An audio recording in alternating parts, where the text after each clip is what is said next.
Hi all, this is your Dr. Nairam Simoes, trumpet professor here at Arkansas State University in Jonesboro. Wolves up! Today I'm going to be performing all of the ASBOA All-Region, All-State Etudes, both the Voisin and the Getchell ones. It is my hope that this helps you in your preparation for this incoming audition. I'm gonna be giving you some tips and some advices and what to look for in each of these etudes. I hope you enjoyed the video. Like and subscribe, and if you need any help down here, you're gonna find my email, and you can always contact me through social media as well. Voisin etude number 6. Of course, we know that the voisins are the most technically challenging because they are longer and they are the ones that present the most amount of challenge. A couple things that I would say is to make sure to mark all your accidentals because it does carry over through the measure. You want to make sure that you're writing all this so you don't get lost. The biggest thing on this etude that I see is those runs, so make sure that your staccato is nice and uniform. I would suggest just playing a couple of the same notes, like, and making sure those are nice and equal before getting into all the scalars passages. Marking your breath marks, that will make you more consistent. Make sure that you're also following the correct articulation. There's a lot of slurs and a lot of staccatos, and the other challenge will be right at bar number 2 on the da-da-da, da-da-da. Make sure you're playing that in time. Subdivide, think of 2 wave notes, da-ba-da-ba-da, and then you have that right in time.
Number 10.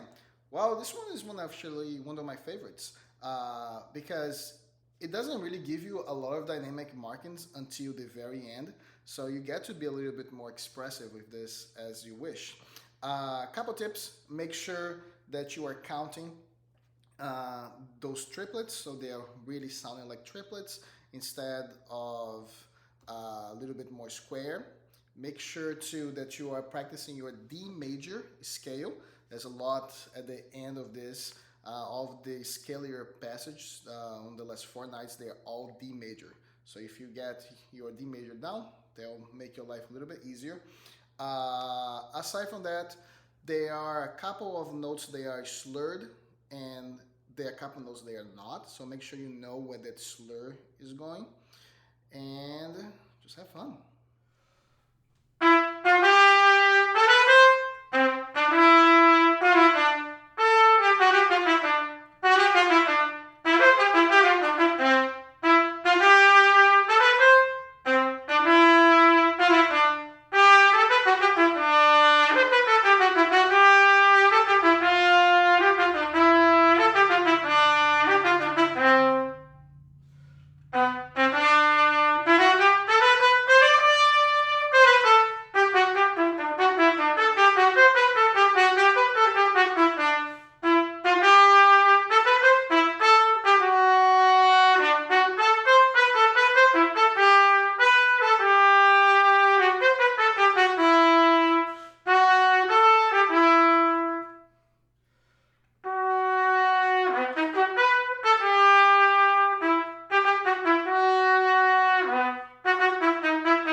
Getchell number 79.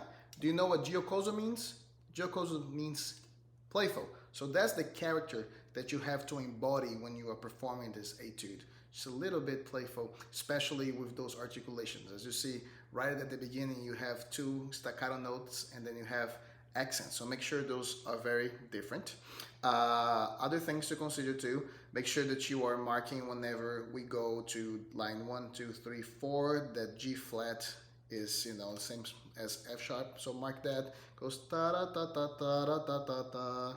Make sure that is marked and obey the dynamics. We want to have two, mezzo forte and piano, so just soft and loud, and a little crescendo. Make sure you play those and you're gonna be just fine.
Getchell number 86. Although it looks pretty easy, right? There are not many tricky rhythms here, and there's only one dynamic throughout the entire etude. There's a little bit of a trick here.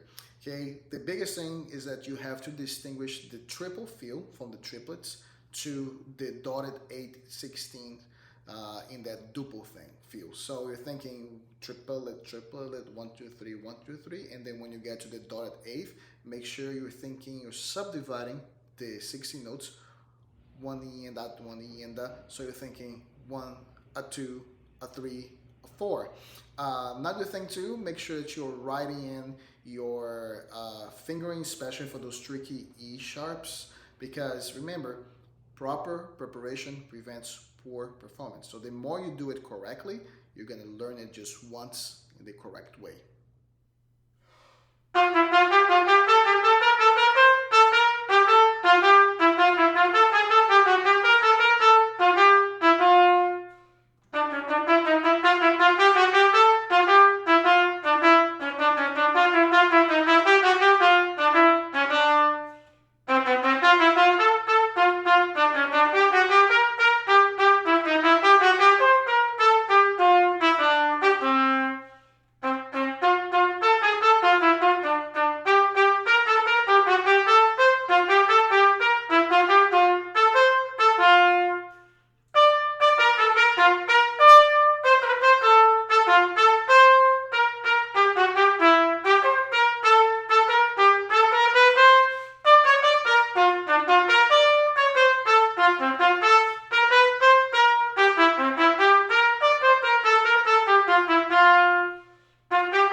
Getchell number 97.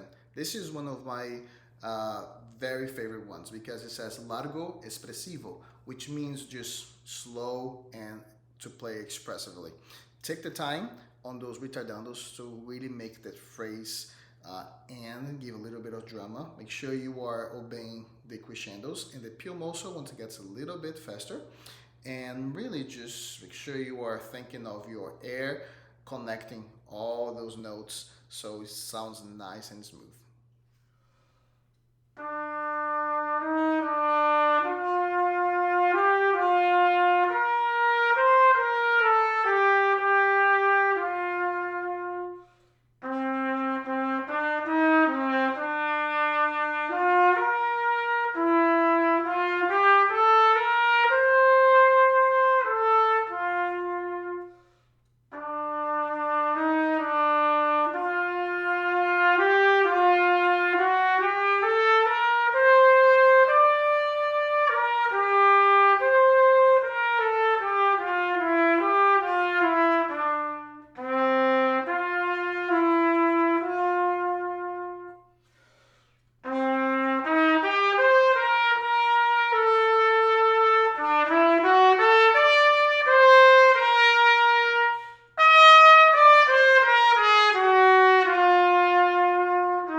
Getchell number 106. This one's a very interesting one because it is divided into two sections.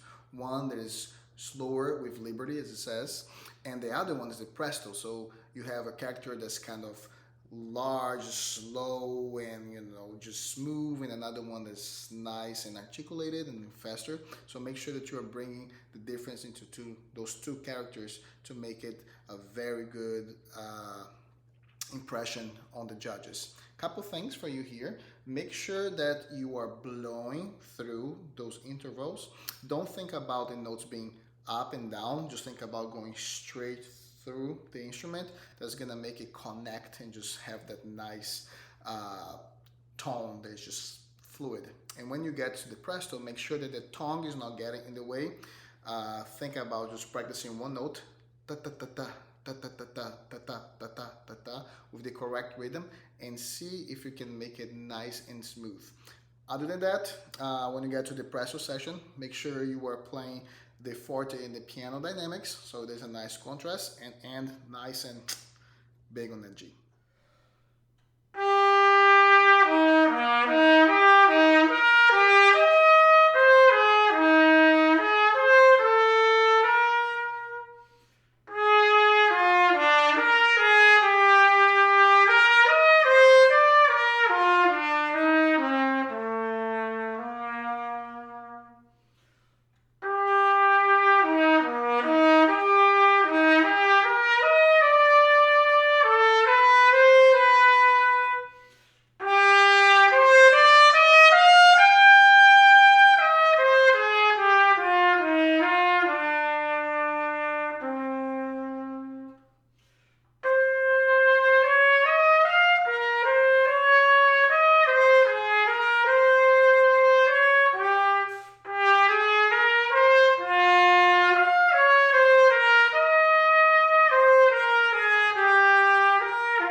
Getchell number 108. This is another one of the Getchells that is a little bit interesting because it kind of changed the structure. On the first one, two, three, four lines, you really have like 2 bar subphrases and 4 bars long phrases, and you can play with that with your breath markings. But the last 2 lines is completely different, right? It just seems like the phrase continues, continues, continues. So one of the biggest things about this is making sure that again everything is nice and smooth, but at the end that you're planning your breath marks so it makes sense with the phrasing. I will practice this very slow. Make sure you are getting this key of E flat major, and practice a little bit of scale, some Clark studies just to get familiar with those 3 flats, and then come back to this. Make sure that you're also marking there's a lot of alterations of F sharps, A naturals, E naturals, so make sure that you color those. It's a nice color just pops and you're like, oh, okay, that note's different. And think about being as musical as possible.